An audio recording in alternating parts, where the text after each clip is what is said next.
नमस्कार. श्री निसर्गदत्त महाराज यांची शिकवण भाग 197 भाग 197. श्री निसर्गदत्त महाराज नेहमी म्हणतात, देहबुद्धीमुळेच अनेक प्रश्न उत्पन्न झाले आहेत, पण देहाची जात ही आत्मजात नाही. देह हेच आपले पक्के रूप हे धरूनच तुम्ही परमार्थ करू पाहता. ते चुकीचे आहे. सकाळी आलेली जाग ही मी आहे याचे प्रत्यक्ष ज्ञान आहे. झोपेपर्यंत तेच केवळ असणेपणाने अमुक तमुक असे वाटण्याला पण प्रकाशित करत राहते. ही सकाळी आलेली जाग आकाशाच्या जातीची असते, म्हणजेच असंग असते, अलिप्त असते, उपाधी रहित असते. सकाळी जी आपोआपची ही जी जाग येते त्यालाच आम्ही ब्रह्म किंवा ईश्वर म्हणतो. पण तुम्हाला आमच्यासारखे झाल्याशिवाय हे कळणार नाही, एवढे मात्र निश्चित. आणि अशी योग्यता असेल तरच आमचे हे म्हणणे तुम्ही ऐकाल आणि तुम्हाला ते आवडेल सुद्धा. पण बाकीचे मात्र उठून जातील. मुळामध्ये आत्मकृपा असल्याशिवाय ही ऐकायची आवड पण निर्माण होणार नाही. ही मात्र काळ्या दगडावरची रेघ आहे असे समजा. पण कित्येकाची उपजतच अशी भूमिका तयार असते. त्यांना कुठले तरी एखादे वचन ऐकायला मिळाले किंवा एखाद्या वर्तमानपत्रात थोडी जरी अशी एक दोन बोधवचने त्यांच्या काळजाला भिडणारी त्यांना वाचायला मिळाली तरी त्या वासावरून ते त्या ग्रंथसंपदेपर्यंत पोहोचतातच पोहोचतात. हा स्वानुभव आहे. याला काहीच लॉजिक नाही. व विशेष म्हणजे मग त्याला अनुरूप असा सत्संगही आपोआप मिळत राहतो, हे मात्र नक्की. सकाळी जाग आल्यावर जोपर्यंत मी अमुक अमुक आले नाही त्याला वृत्ती म्हणतात. जोपर्यंत वृत्ती आली नाही तोपर्यंत तुम्ही शुद्ध ब्रह्मच असता. म्हणजेच अगोदरपणाने असणारे असे अस्थिभाती प्रिय असे असणेपणच असता. याला कुठलाच पुरावा नको. ही केवळ कल्पना नाही, हे पुस्तकी ज्ञान नाही, हे कंडिशनिंग सुद्धा नाही. तुम्ही विशिष्ट अशा धर्मात आहात म्हणजे तसे तुमच्यावर संस्कार झाले आहेत.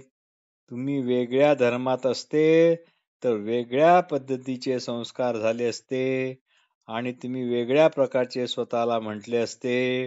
हे मात्र सूर्यप्रकाशा इतके स्पष्ट आहे. त्या त्या संस्कारानुसार तुम्ही स्वतःला समजत आहात. मूळ तुम्ही तसे नाहीत. पण जगाच्या पाठीवर सर्व प्राणीमात्रात आहोचे ज्ञान मात्र सर्वांच्या ठिकाणी सर्व काळी एकच एक आहे. त्याला असणेपणाला आहोपणाला कुठल्याही धर्माचे असण्याचा अजिबात संबंध नाही. कुठल्याही धर्मग्रंथाचा तेथे संबंध नाही. त्याला ईश्वर म्हणा, ब्रह्म म्हणा, आत्मा म्हणा, चैतन्य म्हणा, काहीही म्हणू नका. फक्त एकच लक्षात ठेवा, कोणतेही शब्द म्हणजे ते नव्हे. कोणतेही शब्द म्हणजे ते नव्हे. सकाळी जाग आल्यावर जोपर्यंत वृत्ती म्हणजे मी अमुक तमुक असे आलेले नाही तोपर्यंत तुम्ही अक्षरशः शुद्ध ब्रह्म आहात.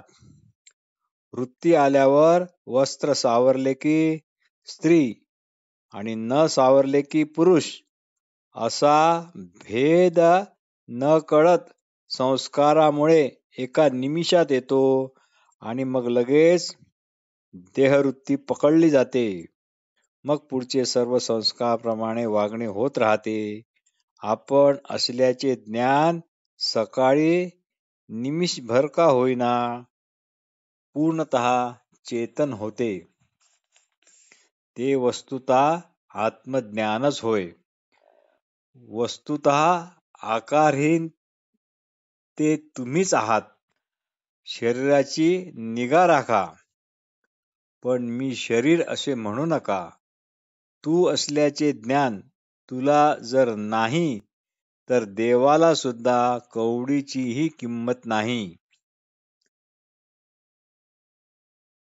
जप म्हणजे सांभाळून ठेवणे. जप म्हणजे काळजी घेणे. जपा कशाला तर जपाला. जपा कशाला तर जपाला. कोणता जप? ते तू आहेस.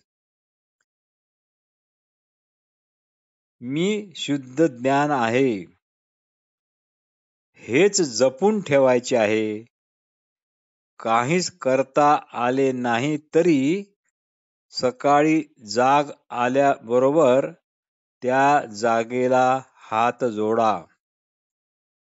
तसेच रात्री झोपताना सुद्धा झोप येण्यापूर्वी याच जागेला हात जोडून शरण जा आणि मग निवांतपणे झोपा. मानलेले सुख टिकत नाही, पण स्वस्वरूपाचे असणेपणाचे सुख मात्र अविनाशी आहे. पण अविनाशीपणाचे आकर्षण, अविनाशीपणाची इच्छा, त्याविषयी लोभ वगैरे वगैरे वाटत असेल तर सर्व व्यर्थ. ज्याचे केवळ आणि केवळ आपल्या अगोदरपणा असणेपणाकडेच लक्ष आहे, त्याला जागृत, स्वप्न, सुषुप्ती ह्या तिन्ही अवस्था वेगवेगळ्या वाटत नाहीत. तिन्ही अवस्थात एकच एक असणेपण अलिप्तपणे राहून वावरत असते. जसे कावळ्याला एकच डोळा असतो असे म्हणतात, तेव्हा तो डोळा तो पाहिजे तेव्हा डोळ्याची फिरवाफिरवी करून सर्वीकडे मान न हलवताच पाहू शकतो. त्याप्रमाणे हे असणेपणाचे वावरणे असते. हत्तीला एकच सोंड असते. त्यानेच हत्ती श्वास घेतो, श्वास सोडतो, तोंडात घास घेतो, वास पण घेतो. तसे तिन्ही अवस्थात एकच एक अगोदरपणाने असणारे असणेपणच आहे. तिन्ही अवस्था ह्या त्या असणेपणामुळेच प्रकाशित आहेत, म्हणजेच त्या परप्रकाशित आहे. म्हणूनच त्या मिथ्या सुद्धा ठरतात. कारण जे जे कशावर तरी अवलंबून आहे ते सदैव मिथ्या असते, हा ठाम सिद्धांत आहे. अशा मिथ्या गोष्टींना उगीच आपण सुखदुःखाचे, हर्षविषाद आणि ताणतणावाचे कारण व्यर्थच मानतो. आपण आहो म्हणूनच शरीराला, मनाला, पर्यायाने सर्व जगाला अर्थ प्राप्त झाला आहे. एका अर्थाने ते आपल्या असणेपणाहून वेगळे, स्वतंत्र असे मुळीच नाहीत. आणि आपण तर त्याच्या अगोदरचे जर नसू तर ते काहीच राहणारच नाही. असं जर आहे तर मन, शरीर, जग या भासांची इतकी फिकीर, इतकी काळजी का करावी? तात्पर्य, आपल्या असणेपणाकडे लक्ष असले की सर्व जीवजगत हे भर दुपारी आकाशात असलेल्या चंद्राप्रमाणे निस्तेज आणि उपद्रवहीन वाटतात. ते जीवजगत असते, पण ते मात्र आता तुमच्या सुखदुःखाला हर्ष विषादाला, ताणतणावाला कारणीभूत मात्र होत नाही. तुम्ही देहबंधन घेतले आणि कर्म अकर्म या घोळात फसले. व्यक्ती म्हणून असे काहीच नाही, मग उद्धार कुणाचा होणार आणि असा उद्धार करणार तरी कोण? आपले जे अगोदरपणाने जे असणेपण आहे त्यात काही कमी उणे, भूत भविष्य वर्तमान असे काहीच नाही. जे काही कळते ते आपण नाही, तर ज्यामुळे कळणे शक्य होते ते कळते पण आपण आहोत. हे कळणे असे आहे की यामुळे कळते तर कळतेच आणि न कळते ते पण कळते. ऊन पडलं की सूर्य बघावा लागत नाही, तितके हे असणे पण आपल्या अति जवळचे आहे, पण त्याचा परिचय नाही. म्हणजे याकडे कमी लक्ष आहे. अजिबात लक्ष नाही असे आपण म्हणू शकत नाही, कारण झोपेतून उठताच काही क्षणाकरता त्याची झलक ही रोजच मिळते, पण त्याचा आपण कधी ध्यास घेत नाही, त्याचा कधी शोध घेत नाही. आपण फक्त देहाच्या ओळखीतच त्याच्याच ध्यासात आम्ही गुंतून पडलो आहोत. जो आपण असलेल्या अगोदरपणाने असणाऱ्या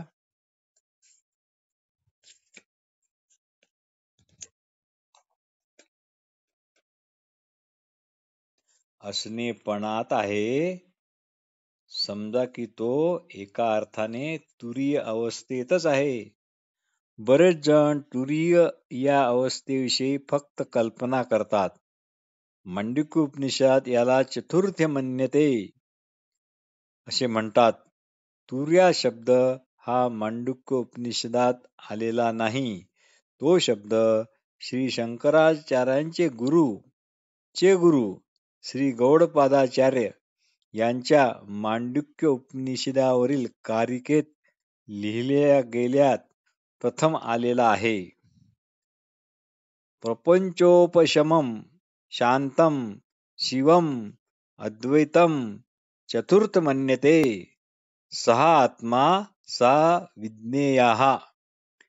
तेच जाणण्यासारखे आहे. इतकेच मूळ मांडूक्य उपनिषदात आहे.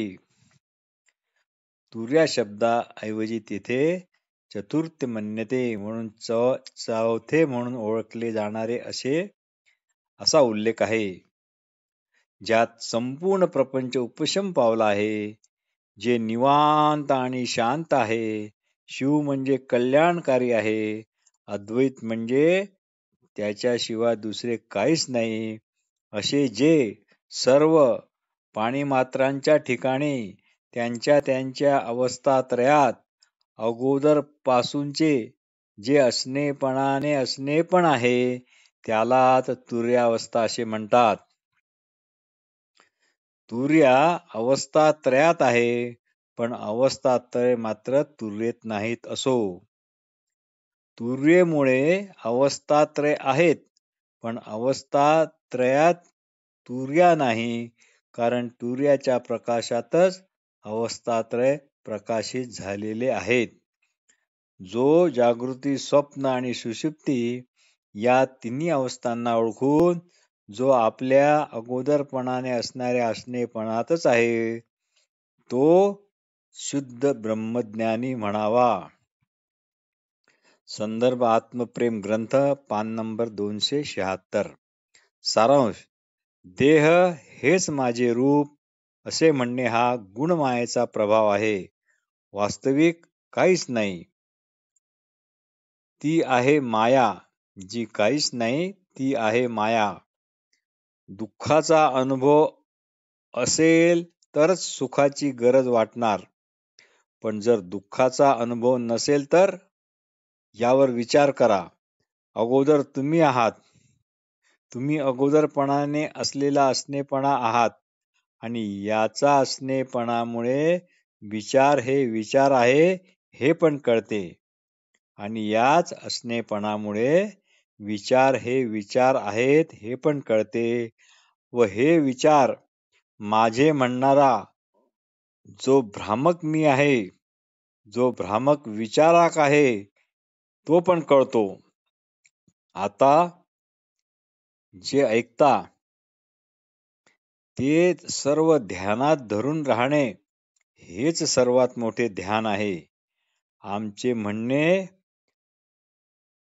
जगावेगळे आहे. जगावेगळे असे सांगणारे आहे. देहाची ओळख धरून चालणाऱ्याला हे उपयोगाचे नाही. लोक विचारतात जीवनाचा अर्थ काय? आम्ही म्हणतो जीवनाला काही एक अर्थ नाही. ते लघवी करण्यासारखे निरर्थक आहे.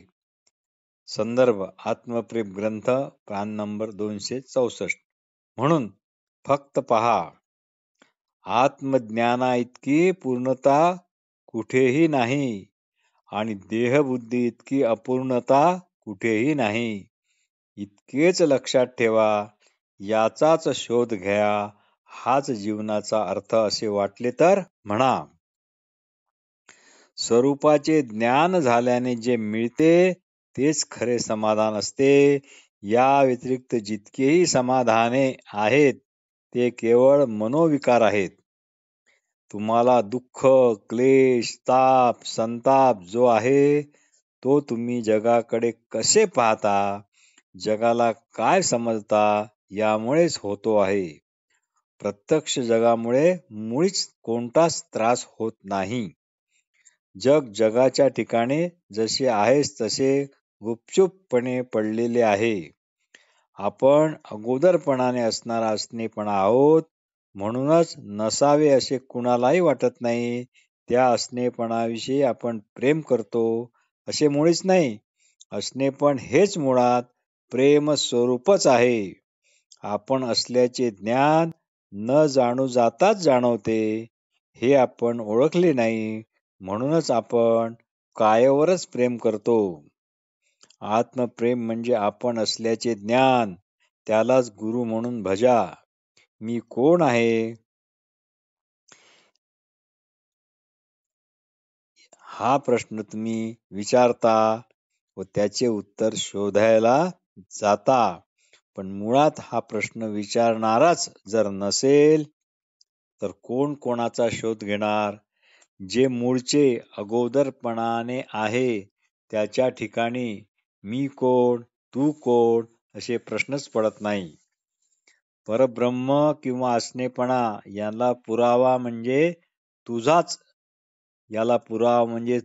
तुझाच असणेपणा आहे असे निसर्गदत्त महाराज म्हणतात. इतके जरी लक्षात ठेवले की ते पुरे. यापेक्षा जास्त काही करता येत नाही. यातील सौंदर्य ओळखा. मूळ माया म्हणजे आत्मप्रेम. म्हणून जगात आत्मप्रेमा इतका दुसरा कुणाला मोह नाही. हीच मूळ माया मोहिनी. स्वपन आठवले की जीव जगताचा जन्म होतो आणि स्वपन विसरले की जीव जगताचा लय होतो. कोणी तसे जन्मत बिलमत नाही आणि कोणी तसे मरत बिरत पण नाही. आत्मज्ञानाशी जोपर्यंत तुम्ही समरस होत नाही तोपर्यंत तुमच्या गरजा ह्या सतत वाढतच राहतात आणि वाढतच राहणार. सगळ्या ह्या ज्या काही देहाकृती दिसत आहेत ना, त्या केवळ पंचमहाभूतांच्याच आकृत्या आहेत. पुण्यवान आणि गाढव या दोघांचेही देह पंचमहाभूतांचेच. त्यांचे देह पडल्यानंतर सर्वांची स्थिती एकच. शरीरातील पाणी म्हणजे आप मूळ पाण्यात विलीन होणार, तेज मूळ तेजात जाणार, वायू महावायूत म्हणजे मूळ वायूत विराम पावणार आणि पृथ्वी पृथ्वीत जाणार व शरीरातील आकाश महाआकाशात एक होणार. म्हणून देह देहाच्या ठिकाणीच आहेत. त्याच्या देहधर्मानुसार तो देह वर्तन करतो आहे. इतकेच फक्त लक्षात ठेवायचे. दुसरे काहीच कल्पना करायची नाही, की मी देह आहे असेही म्हणायचे नाही, मी देह नाही असेही म्हणायचे नाही. एकदा का देहाच्या ठिकाणीच आहेत व तो त्याच्या देहधर्मानुसार वागत आहे, इतकेच लक्षात आले तर तो माझा आहे, माझा नाही म्हणण्यात काही अर्थ नाही. जन्म, वाढ, जरा, मृत्यू हेच देहाचे देहधर्म. बस इथेच थांबा. हा स्वरूपानुसंधानाचाच एक भाग आहे. ज्ञानमय होऊन राहा. सर्व अवगुण आपोआप गळून पडतील. कुणीही चैतन्यात काहीही बदल फरक करू शकला नाही, परिवर्तन करू शकला नाही. कारण जो कोणी असे करू जाईल तो कितीही मोठा महात्मा असला तरी मुळात तो चैतन्य म्हणूनच आहे. जसे सर्वच पाणीच पाणी आहे, तर पाण्यातीलच पाणी पाण्यालाच काय इजा करणार? पाण्यातीलच पाणी पाण्याला ओले कसे करू शकणार? आपण अगोदरपणाने असणे पण आहोत. ही बाब कुणी आपल्या स्वाधीन केली नाही. ती कुणाच्या स्वाधीनही पण करता येणार नाही. ती कुणी आपल्या बुद्धीने, स्वकर्तृत्वाने, साधनाने, तपश्चर्येने मिळवली नाही. ती आपोआपच अवांछनीयरित्या सर्वांच्याच ठिकाणी उपजतच आहे. ज्याचे कुणाचे अशा आपल्या अगोदरपणाने असणाऱ्या असणेपणाकडे लक्ष असते, तोच खरा लक्षभेदी. आपणच असल्याचा स्पर्श म्हणजे शिवतत्वाचा स्पर्श. आपण आहोत यावर विश्वास बसला तोच विष्णू तत्वाचा स्पर्श. आपण असल्याच्या जाणीवेतून जी प्रजा निर्माण झाली तोच ब्रह्म देवाचा स्पर्श, असे श्री निसर्गदत्त महाराज एका ठिकाणी म्हणतात. म्हणजेच तुम्ही म्हणजे नेमके काय हे जोपर्यंत स्पष्ट होत नाही तोपर्यंत आपण सगळ्याच गोष्टीची केवळ कल्पना आणि कल्पनाच करत राहणार आणि त्या कल्पनेमुळेच आनंदित होत राहणार. तुम्हाला जे ठावे आहे असे जे मानता ती केवळ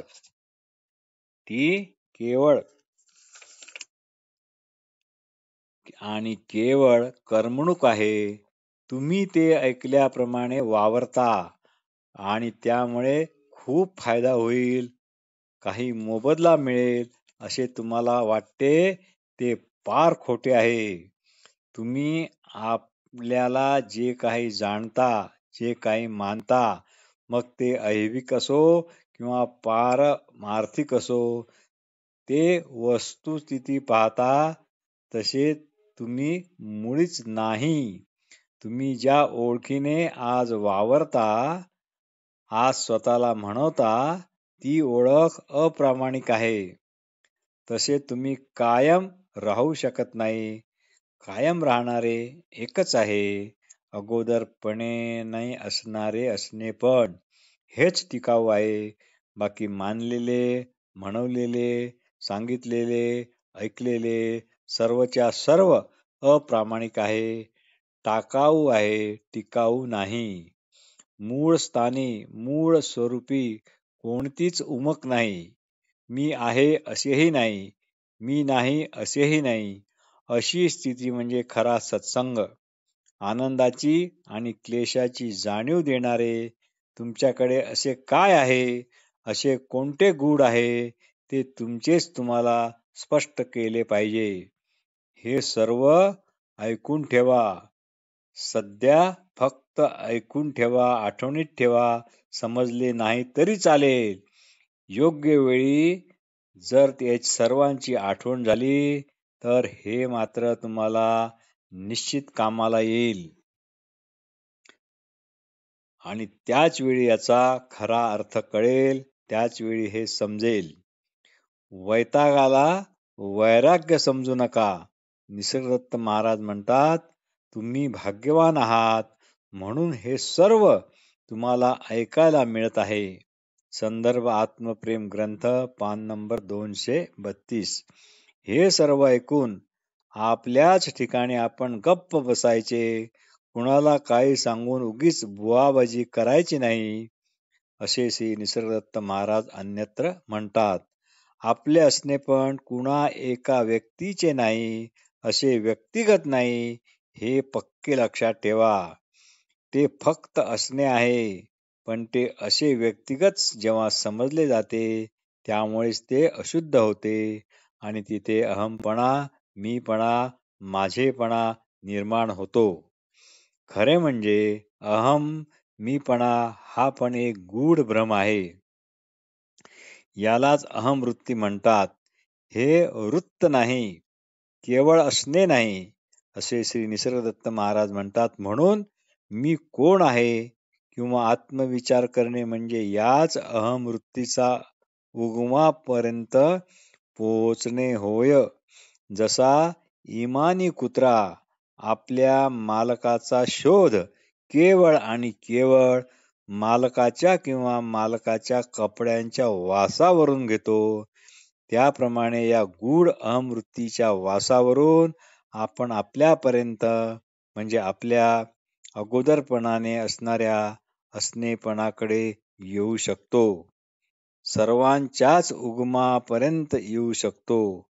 आपल्या अशा अगोदरपणाने असणाऱ्या असणेपणाचे निरंतर अनुसंधान ठेवले तर अहमवृत्तीचा उगम कसा होतो, कुठून होतो हे कळते.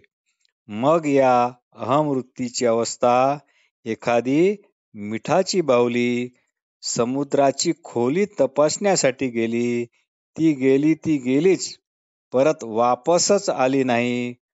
म्हणून म्हणतात, ज्ञानी माणसाचा अहम हा अत्यंत निरुपद्रवी असतो.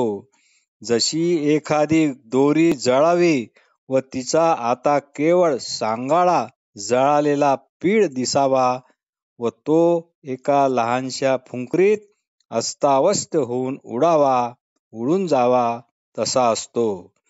श्री निसर्गदत्त महाराज म्हणतात, मानवी शरीराचे कर्तव्य फक्त ब्रह्म जाणणे हेच होय. फार दिवसापूर्वी श्री नर्मदे काठी भटकंती करत असताना एका वृद्ध संत महात्म्याच्या सत्संगाचा लाभ झाला. ते म्हणाले, बाबू, ये जो अपनी जान है ना, वह सिर्फ अपने को ही जानने के लिए है, इसका दूसरा और कोई काम नहीं. शब्द आणि शब्दाचे अर्थ हे केवळ मानवी शरीरातूनच जाणणे शक्य होते. मानवाच्या देहातून निरुपाधिक असे ब्रह्मच स्फुरण पावत आहे, पण केवळ देहाभिमानाने माणूस हा माणूसच राहतो. मी आणि मन हे बाजूला केले तर कायेत शुद्ध ब्रह्मच आहे. याच मी आणि मनाचे निरसन केले पाहिजे, बाकी काहीही करायला नको. संदर्भ सद्गुरुबोध भाग 2. परमपूज्य श्री निसर्गदत्त महाराजांची निवडक प्रवचने. ब्रह्म जाणावे हेच कायेचे प्रयोजन आहे. दुसऱ्याचे चिंतन, मग ते ब्रह्मदेवाचेही का असोना, ते खरे चिंतन नाही. चिंतन हे फक्त स्वतःचेच असू शकते. तुम्ही वयाने मोठे झाल्यावर बालपण जसे वर्ज्य होते, तसेच ज्ञान झाल्यावर कायारूप हे पण वर्ज्य होते. तुम्ही काहीतरी म्हणायचे म्हणून म्हणता, ईश्वर करता आहे वगैरे वगैरे, पण असला धिंगाणा म्हणजे हे जग दयाळू ईश्वर निर्माण तरी करेल काय? ज्ञानी माणूस उपदेश का करतो?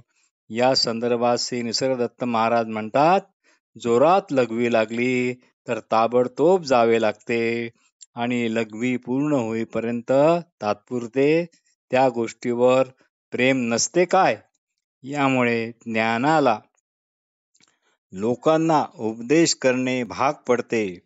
सद्गुरुबोध भाग 2 पान नंबर 65.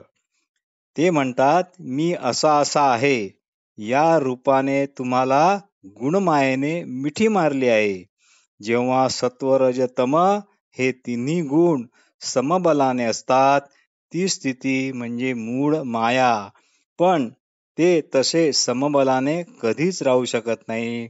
कोणताही एक गुण उरलेल्या दुसऱ्या दोघा गुणावर मात करण्याचा प्रयत्न करतो, तेव्हा त्याला गुणक्षोभण असे म्हणतात. व गुणक्षोभण झाले की गुणमाया भासते. हा असा गुणक्षोभ झाला की आपण काहीतरी विशेष आहोत असे वाटते. हे सांगितलेले ज्याला मनापासून आवडते तोच यात आमच्या सांगण्यात रममाड. योग्यतेशिवाय हे सर्व ऐकायला आवडणार नाही. योग्यता निर्माण झाल्यावर आत्मज्ञानच ऐकायला आवडते. त्यालाच ऐकलेले परत परत आठवते आणि आठवतच राहावे हेच त्याला आवडते. याचा अर्थ योग्य रीतीने वाट चालू आहे. तुम्हाला हे सर्व ऐकण्याची आवड निर्माण झाली हे शुभचिन्ह आहे. तुम्ही केवळ अगोदरपणाने असणे पणच आहात. हे तुम्हाला कळले की तुम्ही गुणमायेच्या पलीकडे जाल. ज्ञानाने ज्ञानाची योग्यता कळेल, ज्ञात्याची नव्हे. सर्व आपणच हे कळल्यावर म्हणजे असणेपणाच्या दृष्टीने आपण एकच एक आहो हे ओळखल्यावर ओळखल्या जाणारी वस्तू व ओळखणारा असा भेद राहणार नाही. कुठलाही अनुभव हा कालधर्मी म्हणजे टाकाऊ असतो. तुम्ही कुठल्याही ओळखीने स्वतःकडे पहा, ती ओळखी जाणार म्हणजे जाणार. रोजच्या रोज तुम्ही स्वतःला मांडता, गाढ झोपी जाता आणि सकाळी उठताच स्वतःला मांडता.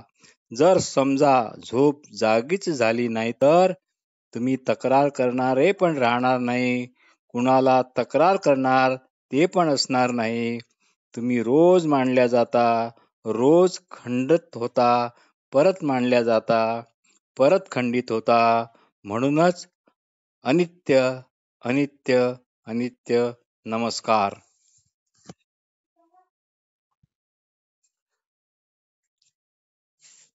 नमस्कार. श्री निसर्गदत्त महाराज यांची शिकवण